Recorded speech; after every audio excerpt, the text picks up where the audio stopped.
If a tree falls in the forest and no one is around to hear it, does it make a sound? I was in the hospital for about a week and was pretty much told that if I tried to save my baby that I might possibly lose my life as well. I was a little over 5 months pregnant and ended up rushing to the hospital because I went into labor early. And those days that I spent in there, I spent a lot of time thinking over my life and the fact that I might lose it as well as the babies. At the beginning of this particular song for the visualizer, there's a quote and it's from Hamlet. And Ophelia says, "I was the more deceived."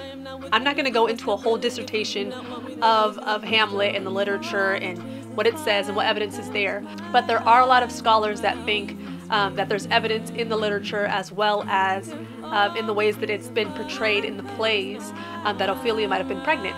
So essentially when Hamlet shuns her and says that he didn't love her, and she kind of spirals into this deep, deep depression, the weight of that depression along with her, falling into the river and drowning contributed to her death. And so I really kind of paralleled that in this song as well as in the visualizer.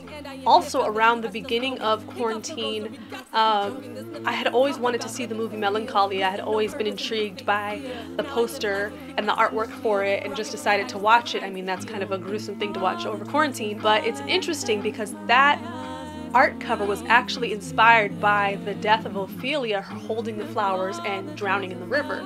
And so you see Kirsten Dunst on the cover and she's holding these flowers and she almost looks like a bride and she's laid in the water. And I thought that was so interesting because in the movie she's depicted as having this extreme level of depression. So in the visualizer I wanted something that kind of emulated both of those parallels from the movie as well as the play.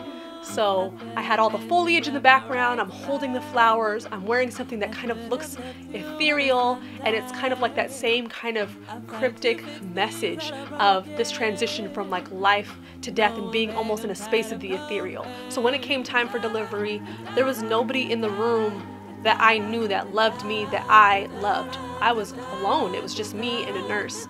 And so I began thinking about my life, and if I lose my life in this moment, and nobody is around to see it, nobody that knows me, nobody that cares about me, nobody that knows my accomplishments, my strengths and weaknesses, the things that I've loved in life, the things that I've devoted myself to, my aspirations, my experiences. If there's nobody in the room that knows me, that knows this information, that could pass it down, or that could essentially tell of me and my life experiences, did my life even happen? Is my life even important? Did I ever really exist if no known witnesses that know of me are there to see the demise of me, to see the last chapter of my book?